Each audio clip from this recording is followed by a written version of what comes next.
distinguished guests. It's a great pleasure to welcome you all to our panel. Thank you very much for coming. We are living in a world where the definition of the financial services is in complete transformation. The definitions we have today will not be valid tomorrow. So today I'm very much excited because this is the first time we are bringing these two ecosystems together in Turkey in this scope. The Fintech ecosystem and the capital markets stakeholders. So this is going to be a very vibrant and dynamic brainstorming session. Our panel is about digitalization of the investment management, and actually we will be covering the new technologies. We will be talking about how the shape of investment management will be different from today, and how the recent trends will shape the investment advice, how the recent trends in fund distribution will change the way the funds are being sold to the clients, investors. So what will be the future of the fund ecosystem? So this will be our topics. And in the end, my aim is to have a collective vision about how Turkish investment industry should shape its future from currently where we are. So I want to start by introducing myself first. I'm Ertunç Tümen. I'm the Executive Vice President of Asset Management. Turkey is one of the largest asset managers. I'm in charge of wealth management products development, and I'm also a CFA charter holder, and I'm the former president of CFA Society of Istanbul and currently the vice president of the society. So I want to move to our panelists. I have very special guests today, very special panelists, and I want to start with Mr. Saalim Chowdhury. He's an entrepreneur in residence in 500 startups, and for those who don't know 500 startups, it's the most important early stage investor in fintechs in the world. So I don't know what can I say more. And he helps fintechs, venture capital company to evaluate the potential deals. So he's also, and he has an entrepreneurial career because his ventures are acquired by Cisco, acquired by an Anderson-backed unicorn. So he was a management consultant in BCG and graduate of Oxford, Cambridge, and London School of Economics. So Saalim, you are here in the context of a traveling conference in our region, a CFA Institute program. So you are visiting and talking about incumbent players, and how do you feel about this traveling conference in our region? What's been really, really exciting is in London, we think we're on top of the world, right? Brits are known to be arrogant, obnoxious. We know everything. Everything happens in London. Sounds about right? And what's been really, really refreshing is that this tour has proved that's definitely not the case. The innovation is definitely everywhere. And what's been really interesting about engaging with the CFA charter holders is there's this thirst for knowledge, this thirst for how do I understand these changes? Literally, I've not been able to go to a talk and leave for at least half an hour to 45 minutes because of most of the CFA folk coming and asking questions. And they have this natural thirst for inquiring and pushing. I've had some fascinating questions. Great answer. Thank you. So my second panelist is Romain, and he's also a CFA charter holder. So he's the founder and CEO of Fundschain, a global initiative with an exclusive focus on distributed ledger application in asset management industry specifically. So he was a research manager at World Federation of Exchange, and he was special advisor to Euronext. So he's also a lecturer in financial markets. Romain, could you share a few sentences about what Fundschain aims? Yeah, the aim of the company is really to focus on the application of DLT to the fund management industry.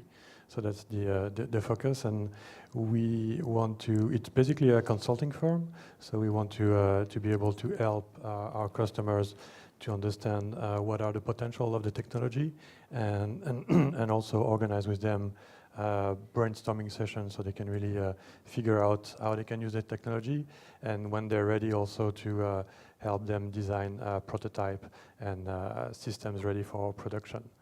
Okay, thank you. And my third panelist is Ekrem Arıkan.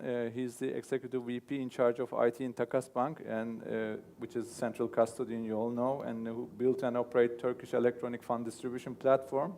He graduated from Bosphorus University, and he has a Yeditepe MBA. So he worked in product development in Microsoft, worked in Ziraat Technology. So he has many industry experiences after Microsoft. The pension industry, Borsa Istanbul in the exchange, and recently in Takasbank. So you are one of the pioneers in Fintech in Turkey. Aslında Ekrem Bey'e sorumu Türkçe soracağım. Fintech konusunda Türkiye'de öncülerdensiniz.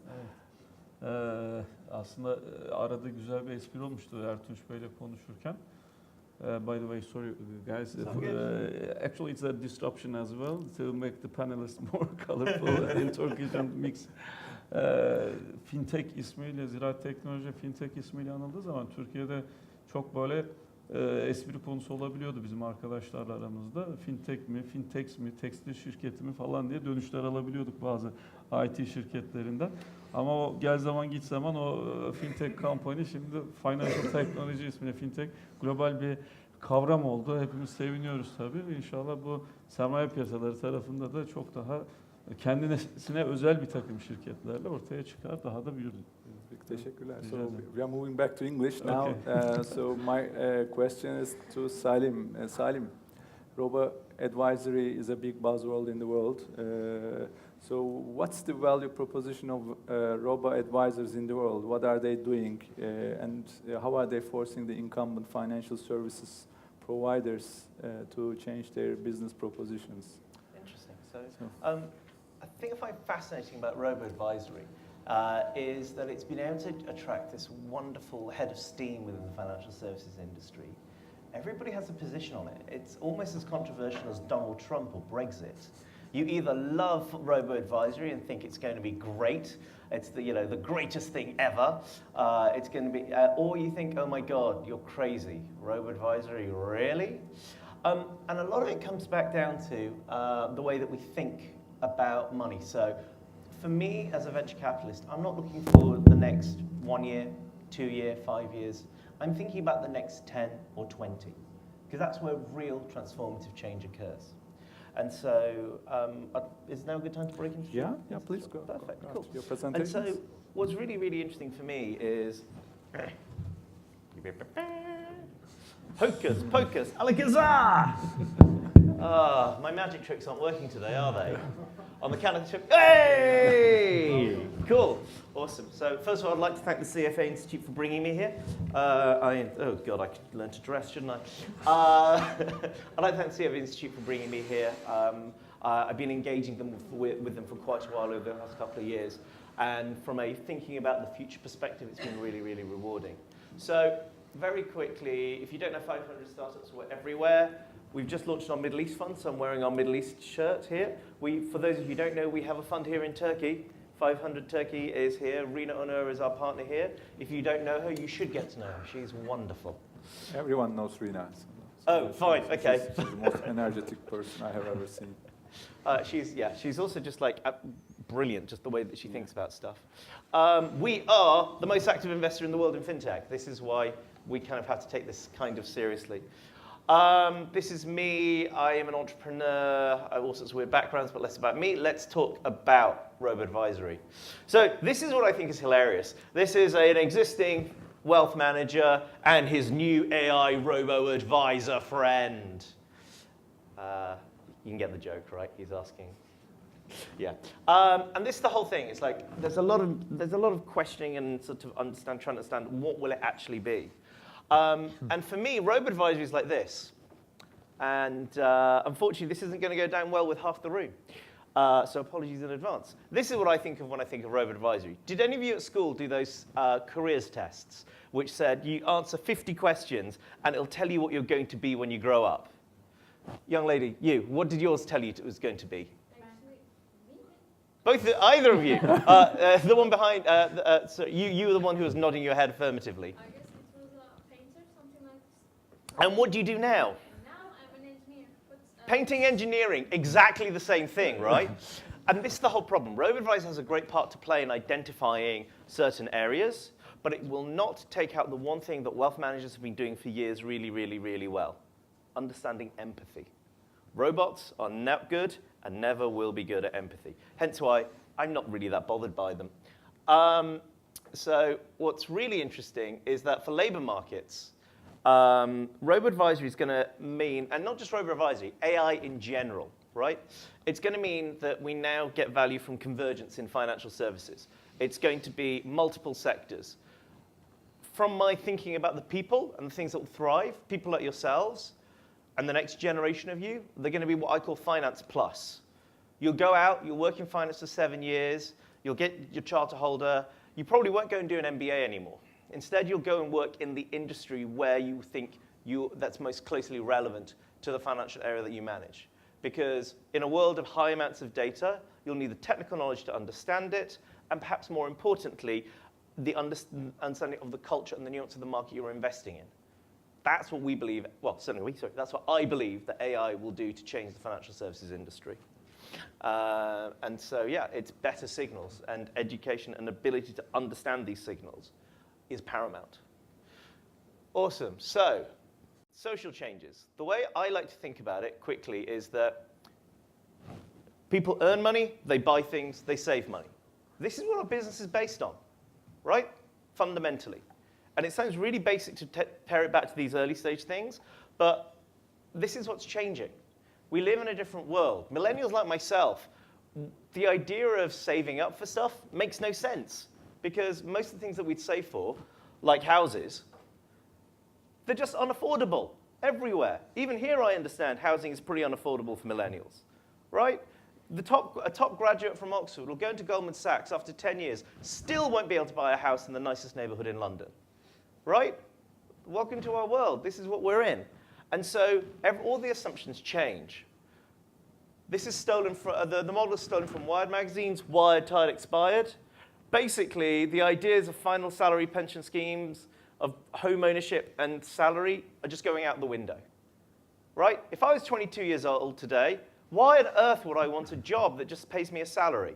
Great, 10 years, every 10 years I'll go up the ladder, I'll earn an extra £20,000 every 2-3 years. Traditionally, that meant I'd get a mortgage, 4x that bought me a bigger house. In London, 80,000, what does that buy you in London? Any ideas? A quarter of a car parking space. Why am I going to save? Let's answer a really serious question. Why am I going to save? So things like co-living is becoming a radically attractive alternative. The whole idea of going for jobs where you get shared equity, i.e. actually some chance of a return from the an upside, an equity in the business you work in, is getting more and more popular. So what are my predictions? So let's get out the crystal ball and work out where things are going. The 3 things I'm most excited about for this particular interesting sector are the role of, if anybody says cryptocurrencies to me again, I'm going to laugh at you and say unless they're sovereign, they never work. Blockchains, it's how you apply them, the role of the smart contract. So there's a company called Monex, based between the UK and the US. They're working with UBS right now for real-time security settlement. The whole beauty of this system is that it just gets it done in a much faster time because it's based on a blockchain model and applies it. Next up, we talk about savings. Nobody wants a computer to tell you what to save for. They want your computer to actually do the work for you. If you're a millennial, you just have a huge amount of rent and a huge bills to pay. Everything is expensive. So the idea of something like this, which is Plum, I don't know if oh no, we don't have the, do we have, there should be an animator. It's a chatbot, which connects to your bank account, uses AI to understand how you spend your money, what is essential, what isn't, and steals it from you and puts it into a temporary savings account. What's smart about this is for a generation and a generation of people, they have no idea what to save. They don't have structured savings goals because they don't feel they can save. The world tells them everything's really too expensive for them. So we need to use AI instead of telling them this is what you could use to buy. Let's actually use AI to tell them, you have this money you could save. Did you realize this? And lastly, if anybody talks about, oh, mobile banking, so good. If I hear the word, the excitement about mobile banking again, I'm going to shoot people. This is what I call the future. This is Monzo. On the first side, it looks like, oh, it's a bank with an app that tells you how you spend. Well, that's actually really useful. Knowing how you spend creates a better relationship with your money. In the world of finance and asset management, getting people to have a healthier, positive relationship with banks and anybody who provides services is critical. In a world where we're not going to employ humans, technology like this really helps them. But that's the top of the surface. What's really exciting is this bank runs on AWS. Does everybody know what AWS is here? Amazon Web Services. It's a cheap as dirt cheap cloud infrastructure that's publicly available. The same thing that Amazon uses to do its boring shopping transactions that most startup websites on that now dominates a stupid amount of the web hosting market. You don't need fancy expensive servers. It's built from the ground up. It's API-centric. It means it can open a bank account in under a few seconds. And here's the thing, its cost of servicing is not in pound, dollars, or euros. It's in cents or pence. Think about what that does for financial inclusion. Think about the size and the nature of our market when it costs us pennies, not pounds, to actually service people.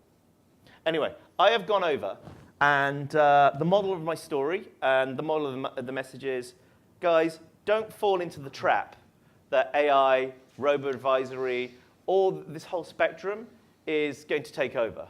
Because as Goldilocks proved, it's not the one at the extreme that wins. It's not the one at the other extreme that wins.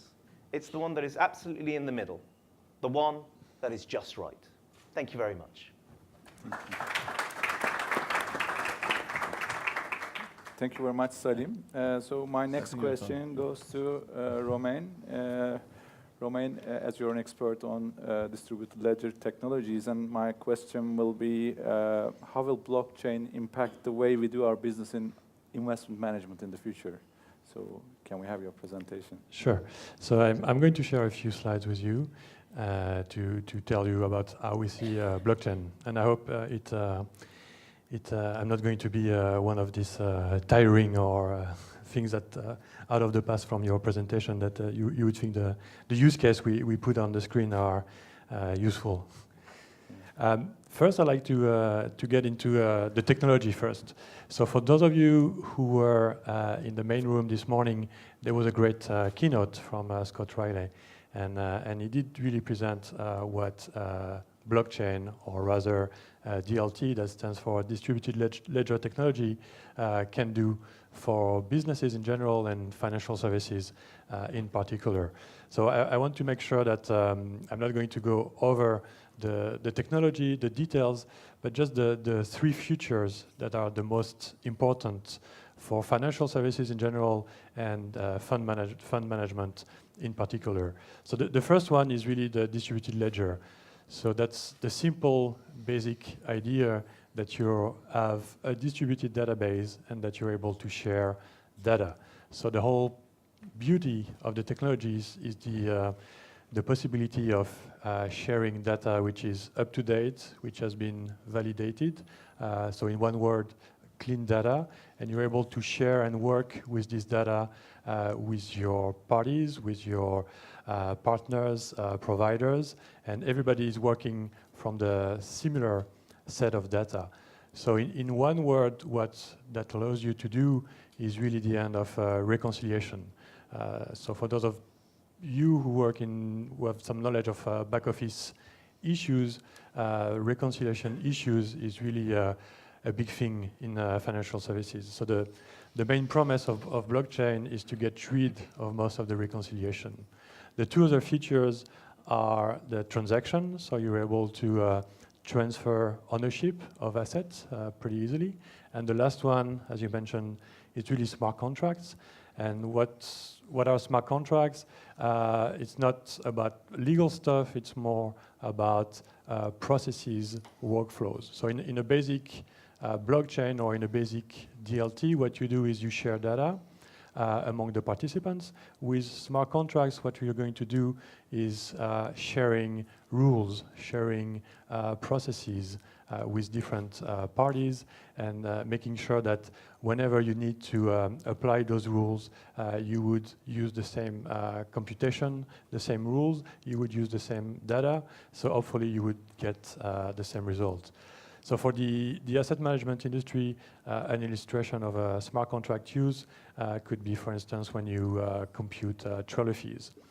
So if you compute trailer fees for an asset management with a distributor, you would like to be able to compute those trailer fees using exactly the same rules. So that would be the rules that you would have agreed between the asset management firm and its distributor. And also you would, and especially you would like to apply those rules to the same set of data.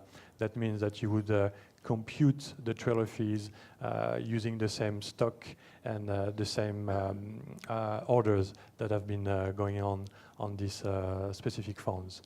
So the bottom line in terms of use case is, going back to the first feature, is really the distributed ledger. And what you could do with a distributed ledger is basically keep track of funds units. So that's the main application. And if you keep track of fund units, that allows fund managers to better know their clients. So when you talk about DLT to fund management, to fund managers, what they like about the technology is that they can see that thanks to that technology, they will be able to better know their clients. And for them, that's something that is essential. So I'm not sure about things are working here in Turkey, but in a lot of countries, it's very difficult for asset managers to know their end clients, and that's something that they would be eager to change. Mm-hmm. So on the next slide, we've been talking a lot this morning and already this afternoon about the ecosystem. So how are people working together in fintech? How our banks are working with fintech? Here the question is really, how are the actors of the asset management industry going to work together? And that's a key question, because blockchain or DLT is above all a technology to collaborate, to make people work on the same set of data. But obviously those people have to be willing to work together. So that's one of the huge issue with blockchain implementation, is to be sure that you would have a chance and you can have a value proposition which is strong enough to make people work together. So on this little diagram, what we put is really who would be the main actors that we would need to collaborate in this ecosystem. So obviously you would have the asset managers, you would have the regulator, you would have the distributors, but you would have also all the people involved in the back office. That would be the custodians, the transfer agents, the registrars, the CSD if you're in a CSD model. So those all are the actors that potentially could work together to better keep track of funds units.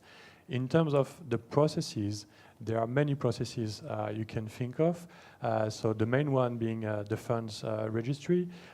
We mentioned trailer fees, but there's also KYC, which is really something that could be, it's very painful and manual processes as of today. So that's something that could be streamlined and be much more efficient. All the order management of subscription redemption could be better automated.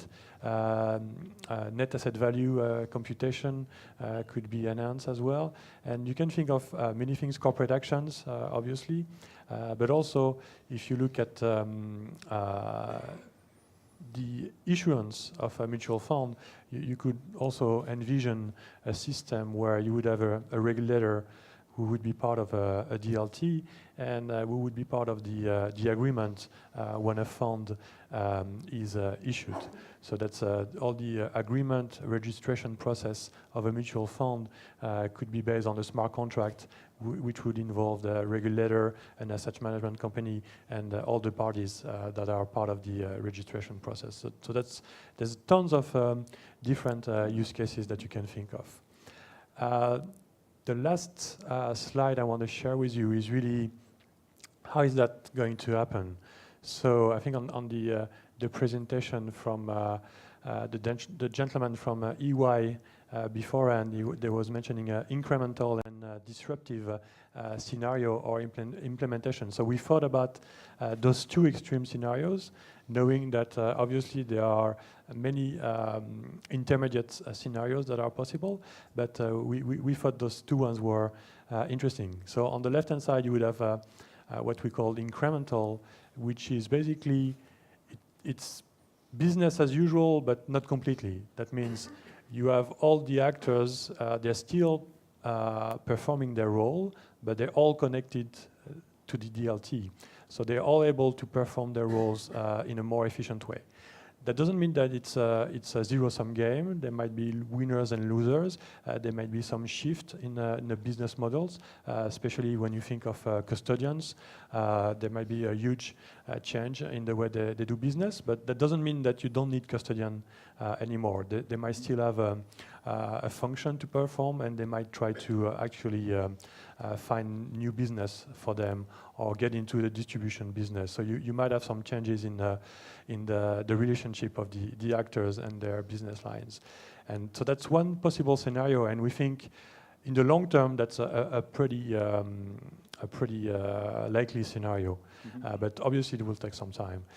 You can think of a more disruptive scenario, and so that's the one on the right-hand side. And on this one, well, if you're an asset manager, one of the best potential of the blockchain or DLT in general is really about disintermediation.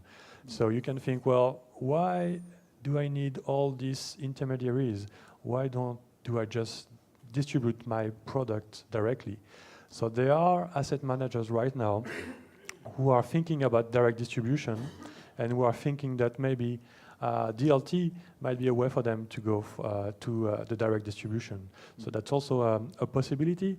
But although, to be completely fair, you might ask yourself whether you really need a DLT to do such a scenario, because if there's only two parties, the fund manager and then the investor, there's maybe not a DLT solution is maybe not that appealing, but still that's something that is under consideration. So in one word, yeah, that was the vision of the possible application of blockchain. Yeah, thank you very much. Really a very inspiring perspective. So I want to take some keywords from your presentation. One of them is ecosystem. Mm-hmm. Ecosystem is a very important keyword because it's a living system, all interconnected elements interacting with each other on a continuous way. And as a whole, it's living. And when I look at the ecosystem in Turkey, and as İlhan Bey stressed in the beginning, we have a living ecosystem in the payment side, but we cannot talk about an ecosystem about the capital market side. And I think we need a facilitator or a collaborative construction of an ecosystem. So this is a task, and we need to assign this task to someone in Turkey, and maybe Borsa İstanbul, maybe Takasbank. And at this stage, my question will go to Ekrem Bey. Ekrem Bey, yatırım yönetiminde takas saklama, fon dağıtım altyapısı fonksiyonlarıyla Takasbank çok önemli bir işlev görüyor ve aslında büyük de bir dönüşüm var. Romain'in de dediği gibi aslında saklamada büyük bir dönüşüm geliyor gibi. Hani bu konularda Evet. neler düşünüyorsunuz? Sizden bir almak isteriz görüşünüzü. Çok teşekkürler. Ayakta anlatabilirim Tabii, galiba. buyurun. Öncelikle Ertunç Bey'le sunum konusunda görüşürken dedim there is no problem in talking in English, but to make it more effective, we have, I think, only two people talking in English. It's better to make the presentation. I told that I want to make a disruption in presentation also. So açıkçası disruption'ın, digital transformation'ın bu kadar güncel olduğu, gündemde olduğu bir dönemde yaşarken hakikaten böyle alışkanlıklarımızı ciddi anlamda bir sarsmamız gerekiyor. Öncelikle şunu da söyleyeyim. Böyle çok uzman birisine söylemişler. Demişler şu konuda senden bir sunum alacağız. Sorun yok demişler. Zaten ihtisas alanım. Ama demişler 5 dakikada anlatacaksın. O zaman bir hafta süre isterim demiş. Onun için affınıza sığınarak hemen hızlıca bir şeyler söylemeye çalışacağım. Gerçekten çok kısa zamanda özetlemek zor bir şey. İçerik olarak digital transformation diyoruz. Neler gerçekleşiyor? Birkaç böyle istatistik vereceğim, paylaşacağım sizlere. Robo Advisory, blockchain birçok şeylerden bahsediyoruz. Bizi nasıl etkileyecek? Ve takas olarak biz ne yapıyoruz? Ne yapmamız gerekiyor? Ne yapılabilir? Hazır burada sermaye piyasalarının hakikaten çok yetkili, etkili isimleri buradayken paylaşacağımız bir takım şeyler olacak. İlk öncelikle şu çok çarpıcı bir istatistik. Bizim çocuklarımızın %65'i bizim henüz adını bilmediğimiz mesleklerde çalışıyor olacak diye bir rakam paylaşılmış durumda araştırmalar sonucu. %65 çok çarpıcı bir şey hakikaten. 65 olmayacaksa bile bu yani 30-40-50 bile ciddi anlamda bir çarpıcı bir şey. Çünkü adını dahi duymadığımız, yani şu an %1-2 olan bir şey değil, adını dahi duymadığımız işleri yapacaklar deniyor. Dünyanın nasıl bir dönüşüm ve değişim içinde geçtiğini gösteriyor bu. Digital Index diye bir şey çıkarılıyor. Digital Country Index. Şuradan hatta paylaşabilirim. İsteyen adresine bakabilir. digitalcountryindex.com web sitesi adresi. Bu tabloyu göreceksiniz Türkiye hakkında. Bu indeks neye göre çıkarılıyor? 5 başlık altında. Export, Investment, Tourism, Talent, Prominence. Başlıklarına göre ülkelerin dijitalleşme endeksi çıkarılıyor. Bu aslında şu demek, yani Türkiye veya herhangi başka bir ülke bu endekse göre kaçıncı sıradaysa o kadar dijitalleşmiş değil daha doğrusu ama dijital dünyada o kadar var karşılığı. Yani investment yapan birisi Türkiye'yi ne kadar search ediyor? Turizm amaçlı birisi ne kadar search ediyor? Investment'ın özellikle ben altını çiziyorum. Yatırım amaçlı olarak insanlar dijital dünyada araştırıyorlar ülkelerin enstrümanlarını vesaire. Ve Türkiye burada toplamda 18. sırada, yatırımda ise 21. sıradayız. Gerçi oradaki payımız çok büyük ağırlıklı olarak turizmden kaynaklanıyor. Ama yatırımda da 21. sıradayız dünya genelinde. Yine aynı şekilde finansal hizmetler konusunda da bir ranking çıkarılıyor. Burada da özellikle altını çizmek istedim. Yani şurada Türkiye bu ülkeler arasında yok. En başta gelen ülkeler bunlar. İsviçre, İsveç, İngiltere, Amerika diye gidiyor. Ve burada en önemli etkenlerden birisi de Robo Advisory'e, blockchain'e vesaire bir takım konulara ne kadar girdikleriyle alakalı bu ankette işte en önemli başlıklardan birisini teşkil ediyor bu sıralamada. Robo Advisory'e baktığımız zaman nereye gidiyor? 2020 tahmini 2 trilyon dolar Robo Advisory ile yönetilecek deniyor. Millennial dediğimiz kuşağın işte %40'ı Robo Advisory ile ilgili. Hibrit robo servisleri 3.7 trilyon dolar olacak deniyor 2020'de. 2025'te %10'u toplam yatırım değerlerinin %10'u Robo Advisory hibrit servisler üzerinden gerçekleşecek deniyor. Bunlar yani müthiş muazzam değişiklikler olacak tabii. Blockchain'e bakacak olursak da dünya haritasında bugün blockchain'in işte hangi ülkeler üzerine ne kadar ne şekilde nasıl ilerlediğini, gerçekleştiğini görebiliyoruz. %55 Amerika Birleşik Devletleri'nin çok ciddi ağırlığı var. %6, 3 gidiyor.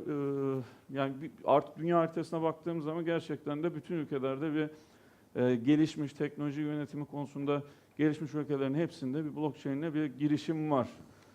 Muhtemelen bu önümüzdeki 5-10-15 yıl içerisinde çok daha renkli bir harita olacak şurada.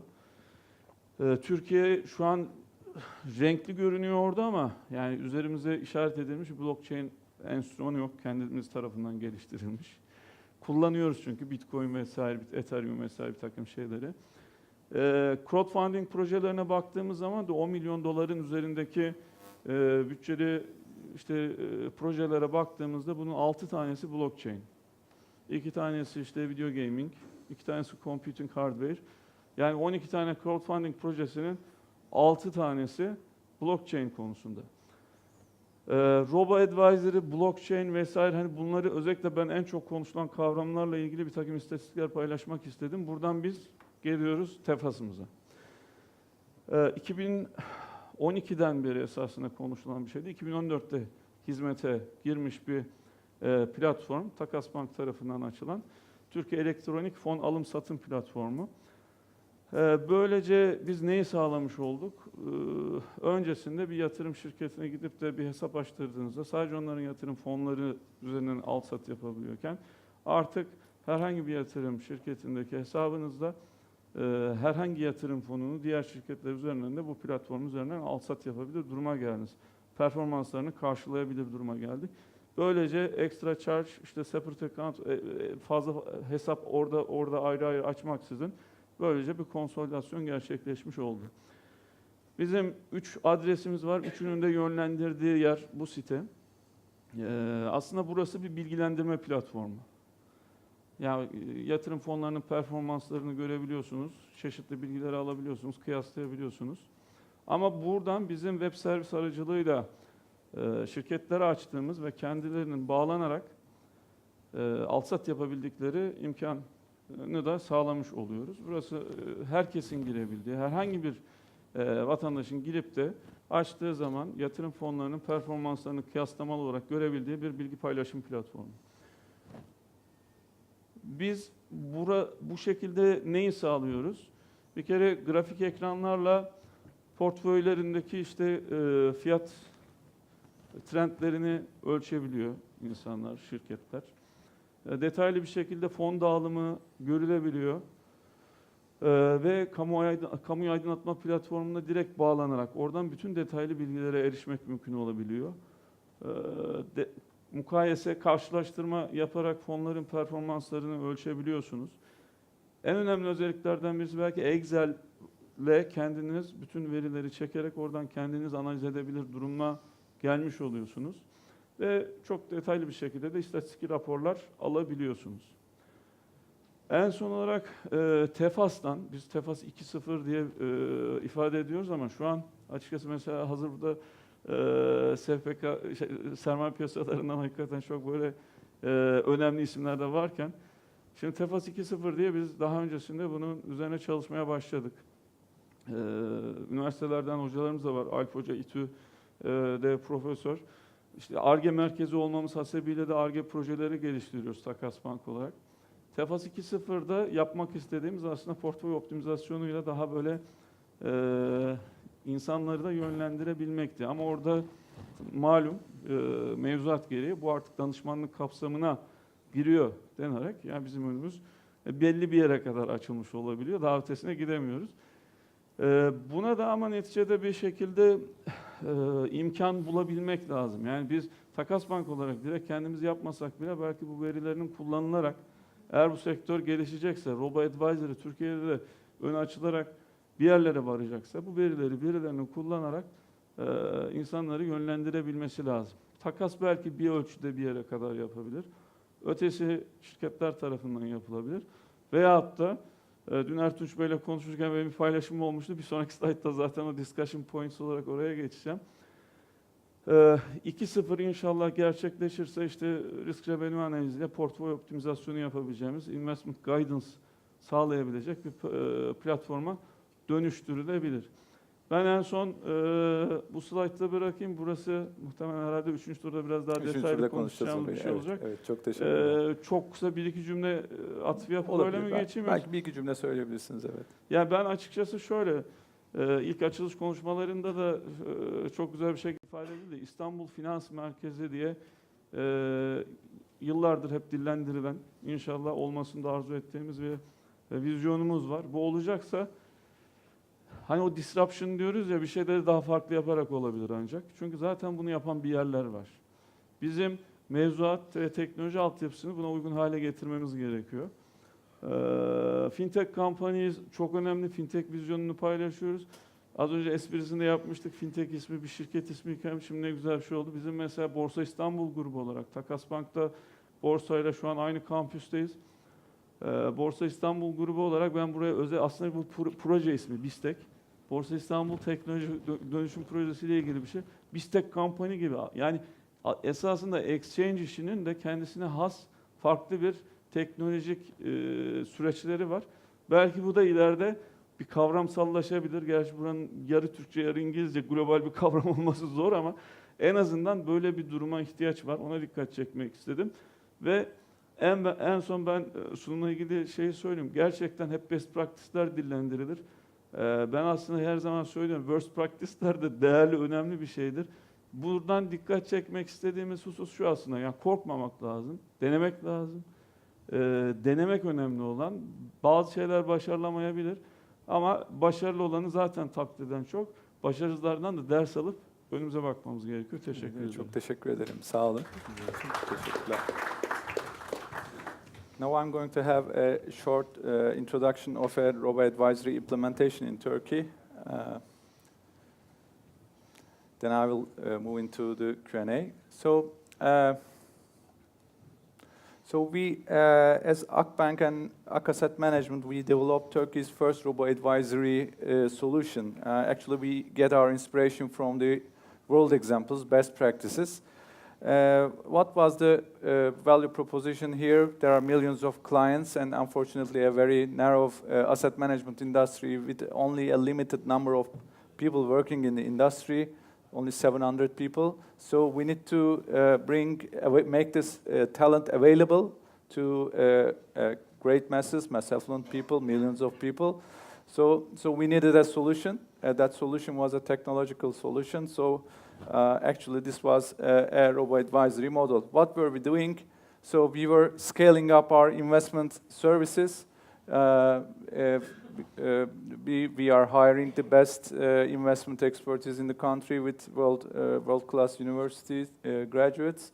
So we are using a tactical asset allocation optimization models.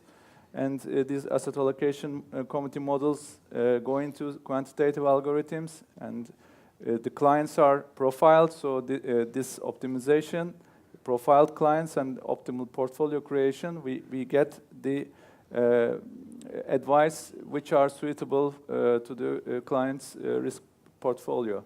So we have a digital version and a hybrid version. So you can complete the whole process on the digital platform. So you can get a profile suitable, you can get a portfolio allocation suitable to your profile, and you can compare it with your current portfolio allocation. If you want, you can get an online advisory, or you can complete the process in front of the RM. So this is the whole process, and actually this is, maybe we can go over once more. We can make a profile test. We have the risk profiles. We have the asset distributions created by the algorithms of our investment teams. So we bundle the products, the fund portfolios, which is bundled with deposit products, which is the most widespread used vehicle. We keep our investments. So if everything is okay, we go to Robo advising. Then if one-to-one client relationship management is required, then we move to the hybrid channel. So this is something we implemented in our case, and we are a big financial institution, but really we got our inspiration from the fintech startups from Silicon Valley. So that was what I wanted to mention. So moving back to Saalim, Robo advisors, you do not look like a big proponent of Robo advisory. So actually, this is a way of making high-quality investment services available to the masses, because you talked about the financial inclusion. Yep. And also technology is a way of enabling financial inclusion. So, well, how do you comment on this? Well, there are two sides to it. So the problem with robo-advisory as I see it today is that there's this false assumption that people will go in, oh yeah, and look at this is where I am in my life, answer a few questions and come out with a plan of action. And these are these fancy fancy financial investment products that you wouldn't normally be able to put through. But because we've gone through this, we can go through it. There's a big problem with the consumer approach. So it works really well from us as investment professionals, people who understand the market. For that sort of top 5 or 10% of the educated customer market, robo-advisor is going to be great because they actually know what to do with the information. My challenge, I think, is going to be a lot more around the people who aren't in that bracket. My question is, how can we make robo-advisory work for them? And I think this is the challenge that we share. I think we can all accept that robo-advisory does help people see a wider breadth, but understanding what it shows you is actually really, really hard. Yeah. And so this is the problem that we need to solve before I think it go mainstream. Yeah, so you said in your final sentence that you need to find a solution just in between, not in one of the ends. So, exactly. So this will help improve the level and quality of the financial services and improve the inclusion, but it's not a fully automated way of... I think the hybrids, I mean, so what we have, there are lots of issues around financial product misselling. And I think robo-advisor is going to be brilliant at helping reduce that risk to the industry, which is totally, totally valuable. I think what it will be is that it will find its place, and we're going to iterate and develop. We're at such an early stage right now.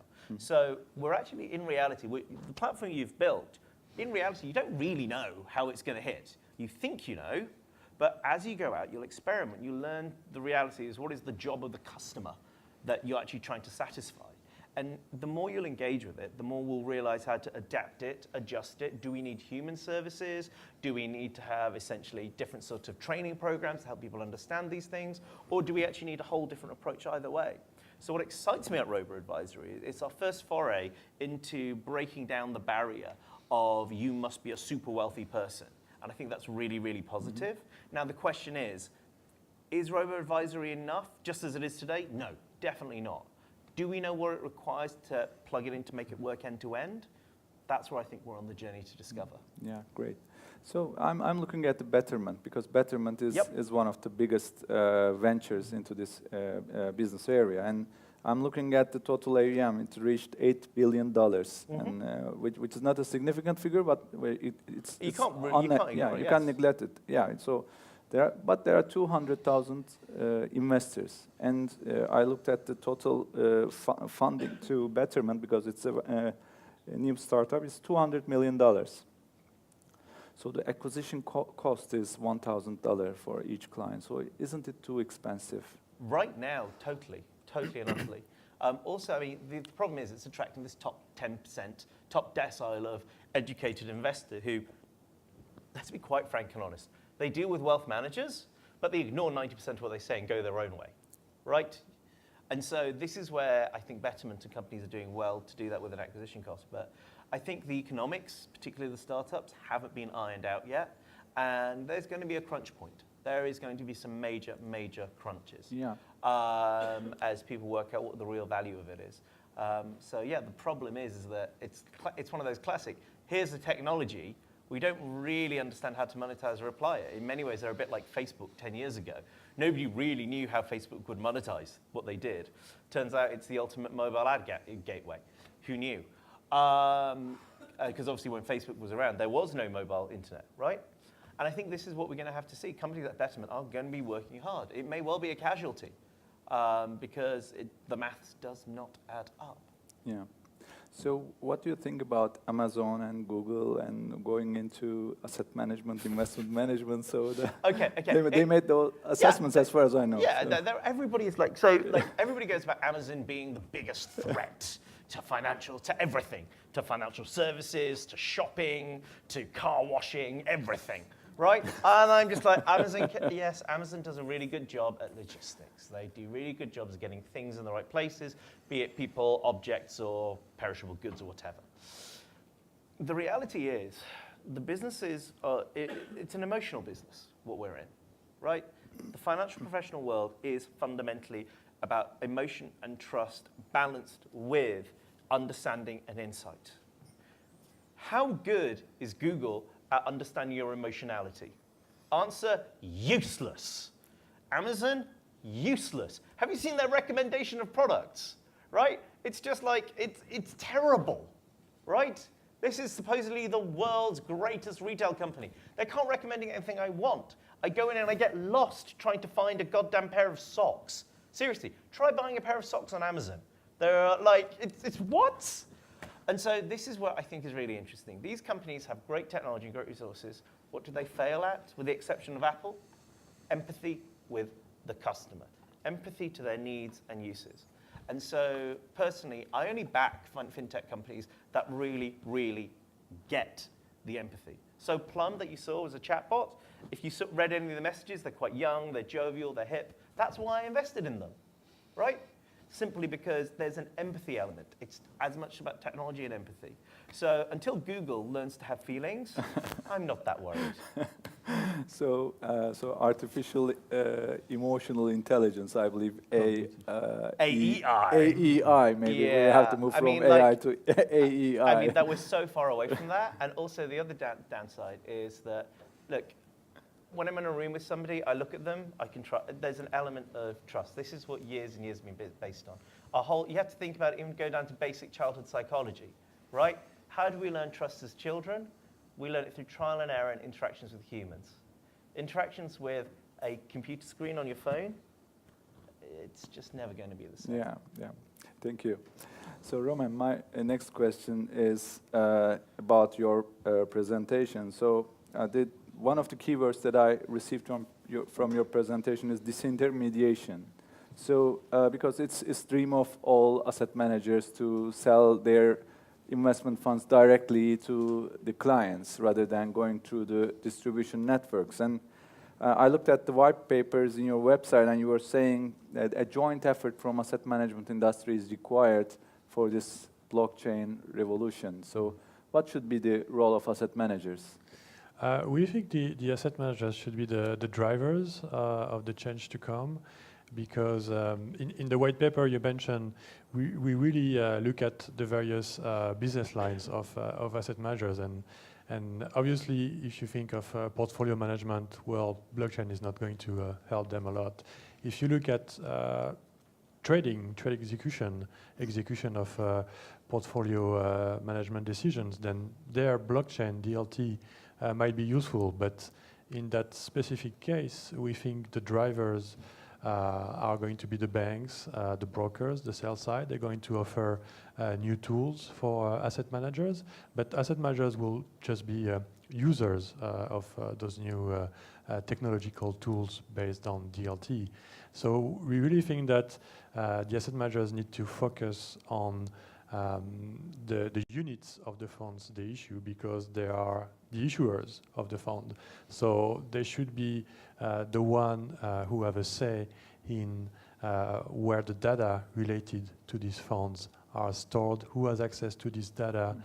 So again, it's all about knowing your customers and being able to get hold back of your data, because as asset managers, the data are spread among different silos in the distribution network, in the custodians, in the CSDs, and so they have a very fragmented and incomplete view of who owns their funds, and we think that as issuers, they should be the primary drivers. So that's why we really put a strong emphasis on the asset management community, and specifically the asset managers, to look at the technology and not wait for their service providers to come up with technology.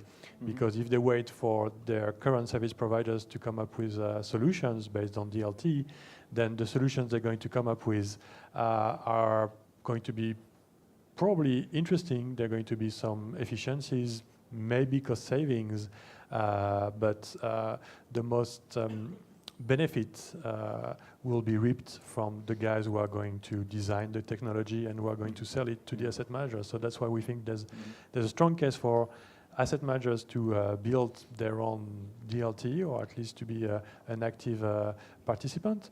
But that doesn't mean that they should do that in isolation, because obviously, as you mentioned, it's an ecosystem.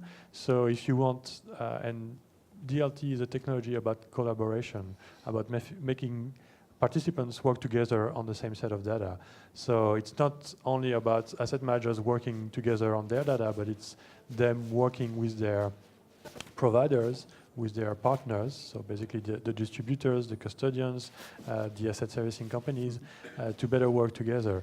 And at the end of the day, if they do that right, and if it's really working out, the best potential, the best benefit from DLT is not only about cost savings. Cost savings somehow is a side effect, but the real potential and the real benefit should be about more competition. Actually, blockchain DLT is a technology to open up the competition, because as of today, it's very difficult to compete or to make compete providers for an asset managers. For instance, if they are Bir rezerv custodians with their funds. Tamam. Okay. There's a problem about sound. It's the Hadi custodians it? who are interfering with the conversation. They don't want to hear that. So let's not worry them more. Yeah. So Istanbul wants to be a regional financial center. So how could these new technologies be used? Because we are talking about an ecosystem, and we are not talking about Turkish investors and Turkish service providers. We are talking about the regional investors and the financial services providers that aspire to give regional scale services. So this is what a financial center should be. So how can Istanbul use these new technologies to leverage to go forward? Well, I think what's interesting about the technology is that it's obviously pretty borderless. So it's a technology that you could design from a specific location. But what's really interesting with the technology is that you can implement it across many jurisdictions. So for instance, for the asset management industry, obviously there's a lot going on in Luxembourg, in Ireland, because those are the places that asset managers would go in the EU for international distribution. But so when we look at designing a solution, it's not about designing a solution for a specific country, but it's designing a solution that would be could be implemented in various jurisdictions. So with blockchain, and going back to your question about Istanbul, well, the interesting thing about DLT is that you could really set up an infrastructure which would be basically used for distribution, and basically if you design that in Istanbul for the Turkish market, it would be very easy to expand it to the region and just made some to tailor it to the specificities of the market practices or the local jurisdictions, but still with under the same framework, you would be able to implement something on a regional scale pretty efficiently. Okay, thank you very much. Son iki sorum Ekrem Bey olacak. Ekrem Bey, aslında Tefas baktığım zaman ben yatırım danışmanları için bir platform olarak görüyorum. Çünkü aslında gerçekten önemli bir adım. Elektronik fon dağıtım platformu.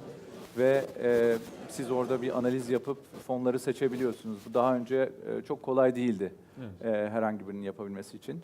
Ama aslında hala bir uzmanlık gerektiriyor. Yani şimdi teknolojiye baktığımız zaman müşteri deneyimini mümkün olduğunca basitleştirme, tek tuşla çözme yönünde aslında Tefas 2.0 bu noktaya doğru yaklaşacak. Siz aslında discussion point'lerin içine de belki değinecektiniz. Biraz da bahsetmiş oldunuz. Aslında bu konuyu biraz açmanızı rica etsem. Evet, tabii memnuniyetle, çok teşekkürler. Bu bizim Tefas 2.0 diye ifade ettiğimiz esasında üzerine de zaten çalıştığımız bir konu. Mesela işte kişilerin risk iştahına göre orada bir parametre belirleyip yönlendirmek istediği yatırım fonuna göre bir portföy optimizasyonu algoritmasıyla önüne yatırımını yönlendirecek bilgiyi oluşturacak bir takım çalışmalarımız zaten var. Ama bunu az önce ben onu üstü kapalı o şekilde ifade etmek istedim. Yani neticede Takasbank'ın merkezi olarak bir rolü olduğu için SPK'ya gittiği zaman regülasyonlar gereği bu Takasbank'ın rolünü aşan bir danışmanlık işine dönüşüyor şeklinde önü tıkanabiliyor. Çünkü Takasbank veriyi orada gerçekten elinde çok değerli, kıymetli bir veri var. ham veriyi sağlayarak dışarıda başkalarının yapması gereken bir takım şeyi biz kendimiz yaparsak kendi rol görev tanımının ötesine geçmiş olur şeklinde bir görüş var.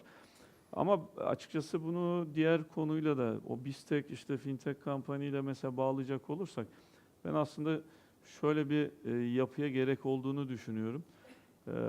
İşte Borsa İstanbul grubu olarak bizim tamamıyla Borsa İstanbul'a, Takas İstanbul'a, Merkezi Kayıt İstanbul'a, hatta enerji borsası olarak EPİAŞ'a ve bütün aracı kurumlara, sermaye piyasalarının bütün aktörlerine teknolojik olarak know-how danışmanlığını veren, operasyonunu yürüten, yani hepsi için tabii ki operasyonu yürütüm olmaz ama Borsa İstanbul grubunun teknolojik operasyonunu yürütürken know-how danışmanlığı konusunda geliştirdiği çözümlerle aracı kurumlara dahi destek verebilecek bir teknoloji şirketi olabilirsek o zaman orada rol görev ayrışması da gerçekleşir.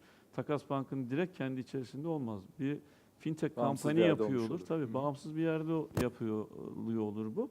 O zaman orada bütün bu robo advisory, danışmanlık, işte o robot danışmanlık çözümleri vesaire bütün aracı kurumlara da yapılabilir. Ortak Ar-Ge projeleriyle de geliştirilebilir. O zaman Takasbank'tan ayrışmış da olur. Ben böyle bir çözümün çok iyi olacağını düşünüyorum. Hatta mesela sunumda çok kısa yazmıştım ama pek demeyelim. Mesela Nasdaq'ın biz işte Borsa İstanbul grubu olarak Nasdaq'tan aldığımız bir proje var. Teknoloji dönüşümünü burada herkes biliyordur zaten. Kendisi Nasdaq olarak tanımlıyor. Biz artık işte borsa şirketiydik önceden, teknoloji şirketine dönüşüyoruz diyor.